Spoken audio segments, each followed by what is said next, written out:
Good afternoon, everyone. Welcome to our November 17th meeting. We have a great audience today. This is one of the largest I think I've ever seen. So. And only the most important. And the most important, exactly.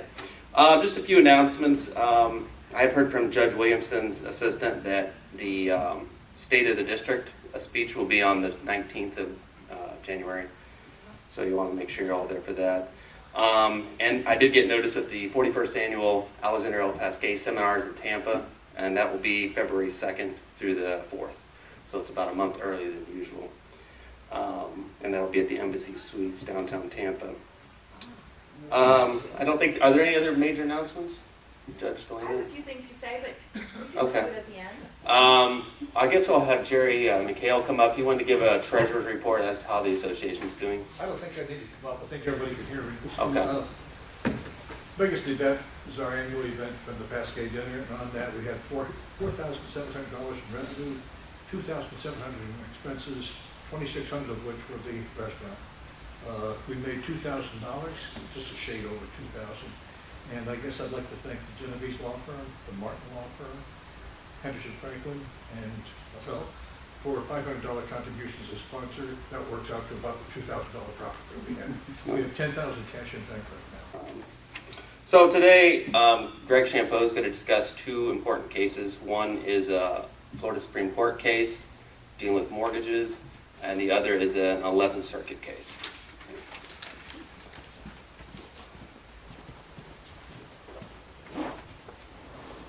Well, thank you for having me today. It's always good to get a chance to speak with you on recent events and recent cases. The first case I want to talk about is either Fiala or Fiala, I'm really not sure how it's pronounced. And it is a recent opinion, beginning of October, October 4th, came out of the 11th Circuit, and it arrived at the 11th Circuit from a decision from the Southern District Bankruptcy Court, and then the District Court for the Southern District. It's an important case for bankruptcy practitioners, particularly if you have a block of business where you do things other than bankruptcy work, for example, foreclosure defense. This is an extremely important decision, and if you don't want your debtors to suffer any consequences from actively defending foreclosure litigation, it's a decision that you have to be aware of so that you can speak to your clients when they come in and let them know what their options might be in bankruptcy and what their options are post-bankruptcy if they have decisions or they may want to keep their homes. This was a case that was filed originally back in 2011. The debtors, the Fialas or Fialas, owned some real estate in Boca Raton. It was their homestead. They had scheduled the property, but they did not exempt it. It was basically listed as non-exempt property. And most importantly, in the statement of intentions that they were required to file with their paperwork, they listed it as surrendered. The trustee assigned to the case reviewed the property, found out that it had a negative equity position, and ultimately abandoned the property. Citibank, and after the abandonment, the debtors continued to reside in the property. They continued to live there, and they were aggressively defending a state court foreclosure action. Citibank, at some time subsequent to the discharge, decided that they wanted to force the debtors to go ahead and move forward with their stated intentions. So Citibank filed a motion to compel in the bankruptcy case, and their basic premise was that the opposition to the foreclosure action was not consistent with their intentions to surrender back the home. The bankruptcy court granted their motion and ordered the debtors to cease any further opposition in the state court litigation. And they gave them the threat of vacating the discharge if they continued to oppose the state court foreclosure. This was brought up before the district court, and the district court affirmed the bankruptcy court on appeal. From that, it arrived at the 11th Circuit. The 11th Circuit began their analysis with focusing on the requirements of 522A2. What they did is they took a look at the statute and they paid particular attention, and they cited the statute in the opinion because that's really the focus of where the genesis of where this all starts. And as we know, 521A2A provides that the debtor shall, if an individual debtor's schedule of assets and liabilities includes debts which are secured by property of the estate, that they either have to state their intentions, which include one of four things. They can surrender the property, as we know. They can reaffirm the property. They can redeem the property. And that is basically what they need to do if they list it in their schedules. After the debtor issues his statement of intentions and pursuant to 521A2, they have to then follow up and actually execute on what they're going to say. And 521A2B states that within 30 days after the first date set for the meeting of creditors, they must perform these intentions with respect to such property as specified in subparagraph A. And the court gave due deference to the fact that the code requires the debtors to do that. They state in their opinion that they agree with both the bankruptcy and the district court that those who file a statement of intention to surrender property both to the trustee and to the creditor, even if the trustee abandons the property, debtor's duty to surrender the property to the creditor remains. So that's another critical issue in the decision, is when we surrender, who do we surrender to? Do we surrender strictly to the trustee, or is surrender also mean surrender to the creditors? And at a view from the bench, just recently, the judges of the Middle District had some lively discussion over that issue, but I think it now falls squarely within this opinion where the courts are going to run. Ultimately, the court decided that surrender means not only surrender to the trustee, as is required under the code, but it also means surrender to the creditor. And they go through a long and detailed analysis, going through the statutory construction and interpretation to define what the term surrender should mean. They look to Black's Law Dictionary. They pull out a couple of different definitions, and they cite them in the opinion. The debtor first surrenders it to the trustee, who then decides to liquidate it or abandon it. If the trustee abandons, then the debtor surrenders it to the creditor based upon the language that they use. They find that surrender requires a debtor to drop their opposition to a foreclosure action. They go into a definition of surrender, meaning to give up or deliver possession of anything upon compulsion or demand. And they distinguish deliver from surrender. They also look to Black's Law Dictionary as surrender being giving up of a right or a claim. And that surrender in the context of 521A2 is that the debtor agreed to make the collateral available to the secured creditor to cede any possessory rights in the collateral. So once again, they go back, they take a look at the code provision requiring requiring a debtor to list their stated intentions, follow up with those stated intentions, and then because surrender means surrender both not only to the trustee, but also to the secured creditor, they found that equity was on the side of having the foreclosure process go through unabated. They basically cite this proposition that the concern here is that the debtor is making a mockery of the legal system by taking inconsistent positions. In an effort to obtain her Chapter 7 discharge, the debtor swears under penalties of perjury in intention to surrender her property. In other words, the debtor is representing to the court that she will make her property available to the bank by refraining from taking any overt act that impedes the bank's ability to foreclose in its interest. Yet, once she receives her discharge, the debtor in fact impedes the bank's ability to foreclose its mortgage. So in the greater scheme of things, when they took a look at all of the equitable principles and they determined that surrender meant surrender not only to the trustee, but surrender to the creditor, And when they went back and they examined the definition of surrender and applied a definition that means to basically make property available to the creditor, the secured creditor, they found that if you are going to file for bankruptcy protection and if you are going to surrender the property as a condition of your bankruptcy, that you will not be allowed to actively defend the state court foreclosure action based upon those intentions.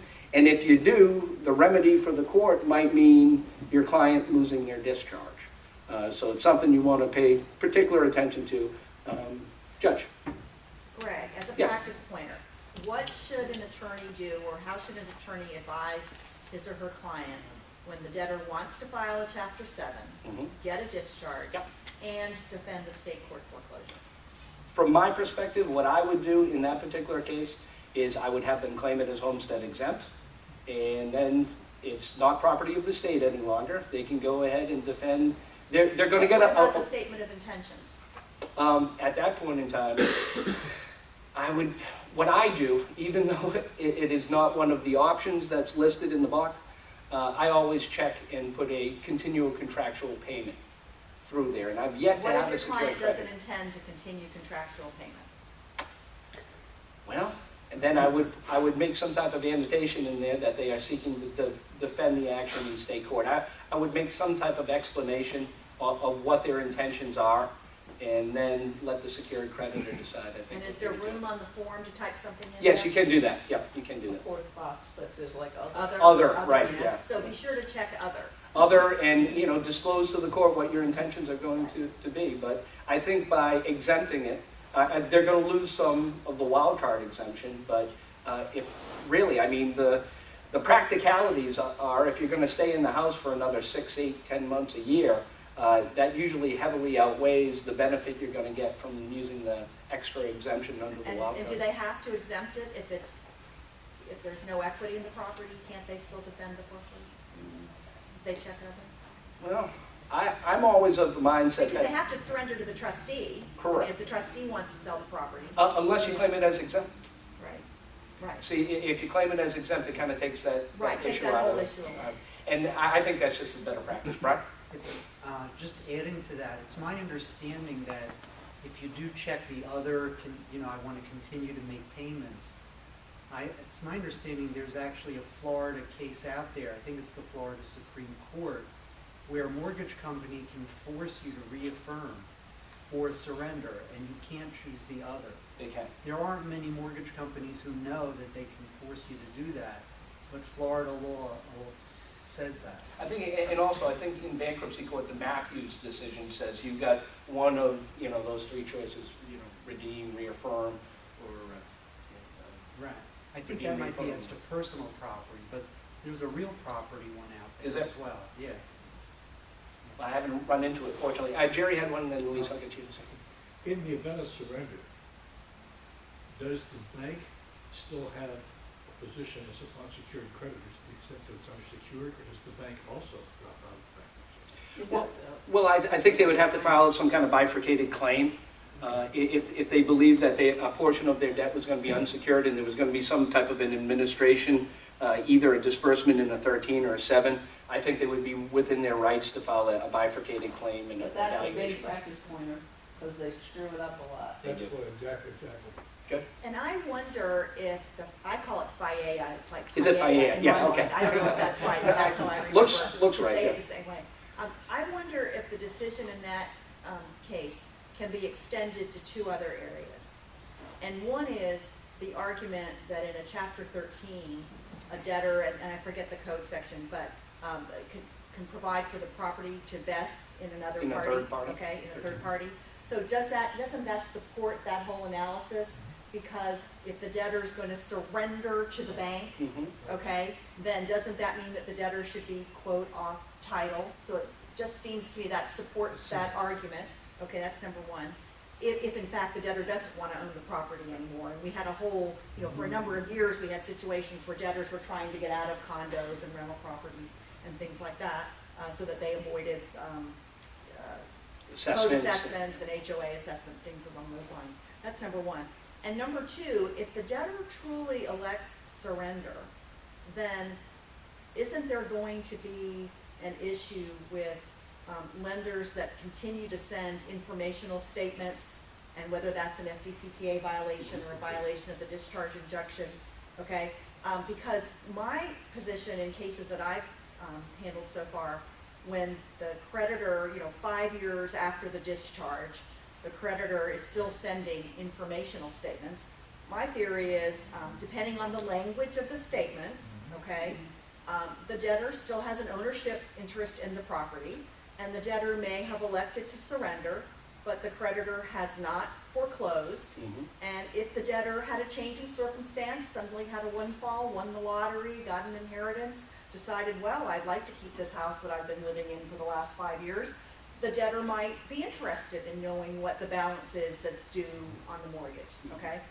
But I think there may be an argument that can be made that once the debtor elects surrender, now that everybody knows what surrender really means, okay, that the creditor ought to be put on notice that the debtor has no interest in this property, and that sending those types of statements might have other kinds of consequences.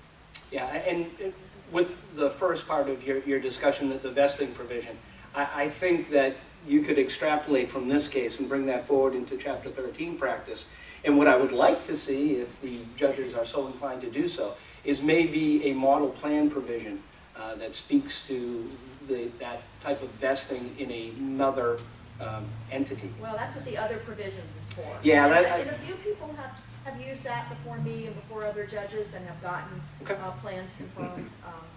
Of course, you still have that title issue, but Joe? Can you force the creditor to take the deed then? I don't know how you effectuate that. They have to accept it, but they have to accept it. Yeah, I don't know how you effectuate acceptance of Suppose you the... could record a deed. That And was put it in your plan. the You can't topic. just record it without acceptance. That was the topic of my panel 2 years ago at the ABI at the Pascal.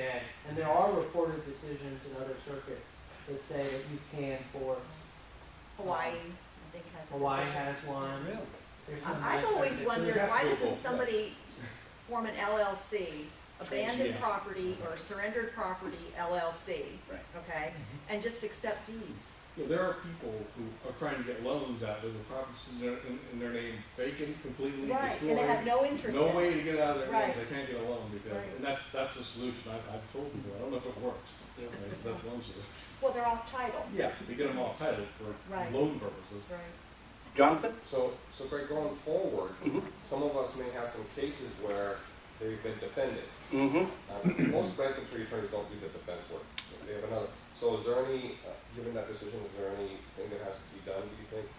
Well, to undo what's already happened in the defense of the state court foreclosure action, I think you probably have to cease defending the action. Just cease from that point, Right. this point now. I would. Well, what about amending your schedules? Amending your schedule To say what? to say other, not your schedule I, I'm sorry, your statement of intentions, to say Okay. other.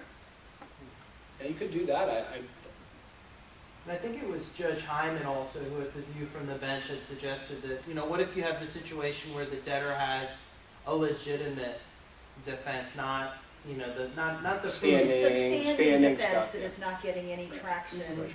in state court, right? But if you have some legitimate defense, like, discharge or something like that, and what Judge Hyman sort of threw out there hypothetically was, maybe you don't put the mortgage on Schedule D at all, and you don't fill out the statement of financial affairs because it's your If you position. dispute the mortgage, you just list it as an unsecured. You list it as an unsecured claim Schedule on F. Schedule F.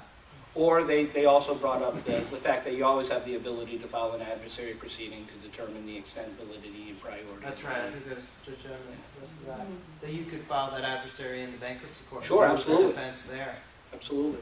So, I mean, if you have legitimate defenses, you're just not going to look at the case and say, oh, we're bottlenecked into this. If you've got legitimate and real defenses, then you still have some avenues within It's bankruptcy. just hard when a case is 5 years old and closed, Sure. and the lender has it foreclosed during that period of time. It just It's frustrating narrows the to options. it's frustrating to debtors, and it happens all the time. Still, unfortunately.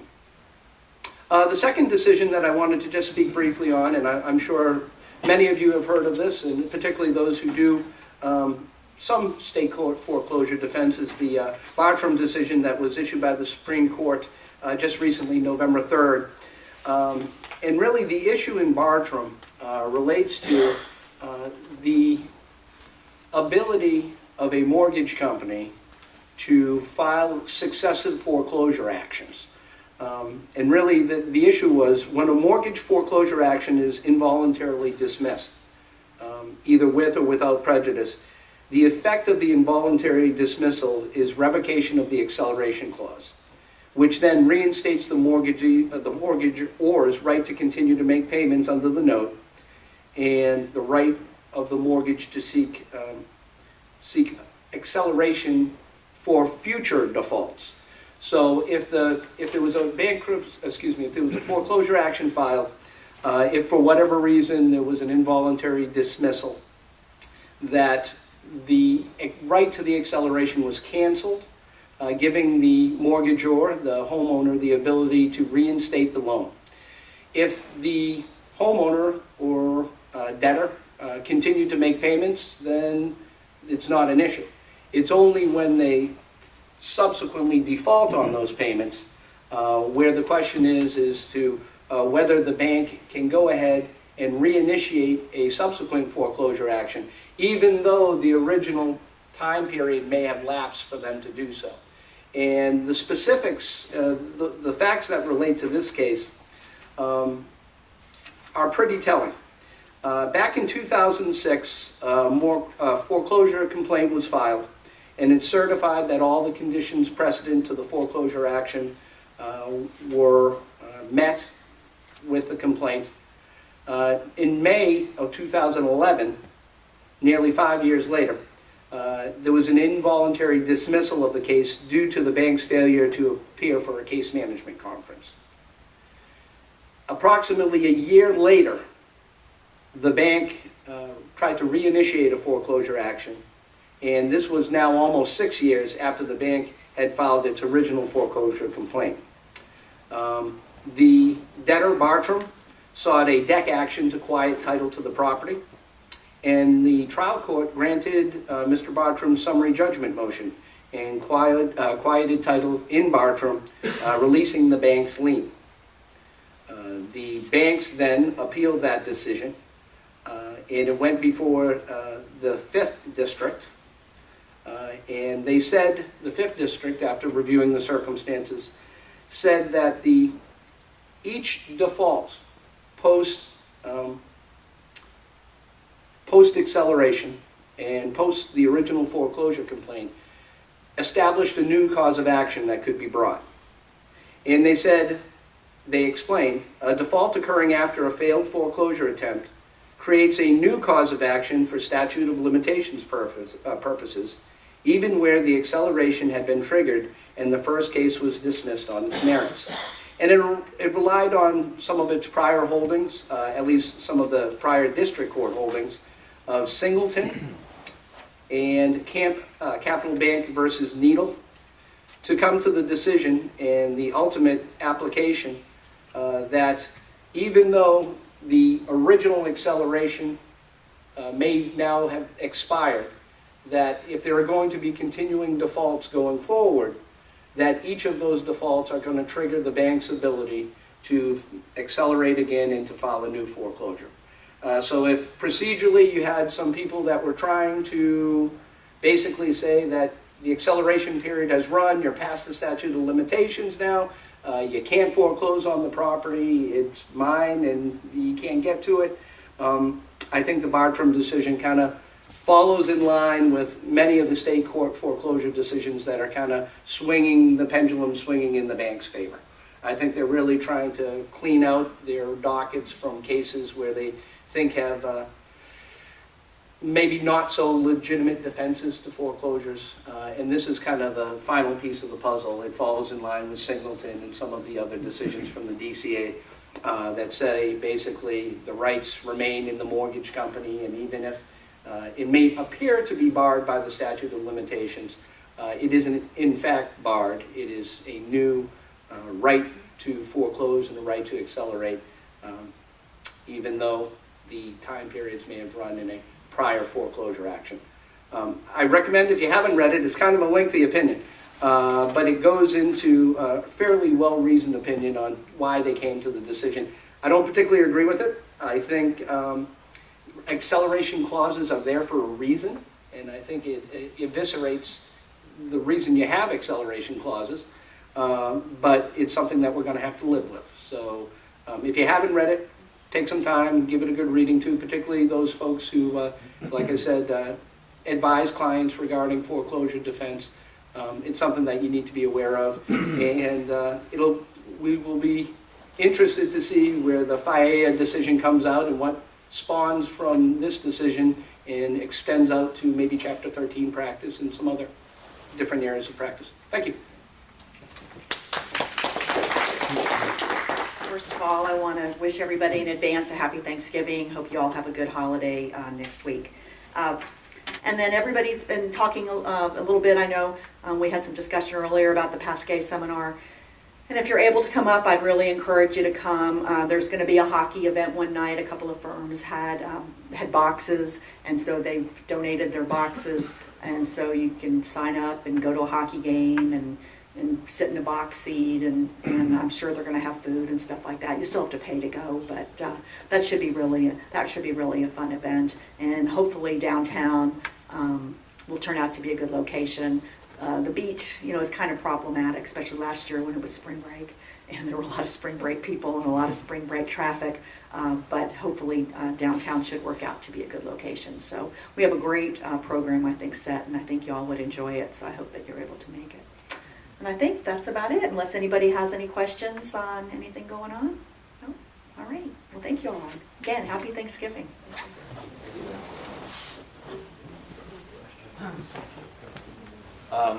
Our next meeting is scheduled for December 15th. I'll be sending an email out regarding that. So, all right, thank you. Thank you.